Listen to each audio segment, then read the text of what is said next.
Masih ingat kasus mobil BMW yang kabur usai mengisi bensin pada tahun 2021 silam? Warganet kini lagi ramai membahas jika pengemudi BMW tersebut adalah Mario Dandi Satrio.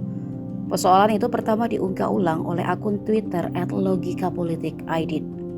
Akun tersebut menuliskan jika kenakalan si Mario itu juga pernah dilakukan saat mengisi bensin di SPBU Kodam Bintaro, Jalan Bintaro Permai, Pesanggerahan, Jakarta Selatan pada Jumat 30 Juli 2021 sekitar pukul 4 dini hari.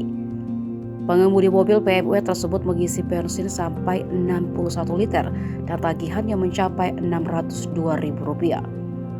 Namun kasus itu disebut berakhir damai. Dilansir dari Kompas.com, saat didatangi di lokasi yang sama, petugas SPBU mengaku masih mengingat persis kejadian 2 tahun silam itu. Namun berdasarkan penuturan salah satu petugas SPBU, tidak ada satupun operator yang melihat perawakan pengemudi BMW saat itu. Operator yang mengisikan bahan bakar ke mobil BMW berwarna putih juga mengaku tak terlalu memperhatikan perawakan si pengemudi. Petugas itu menambahkan, waktu itu Polsek Pesanggerahan berhasil menemukan identitas pemuda yang menyetir mobil BMW.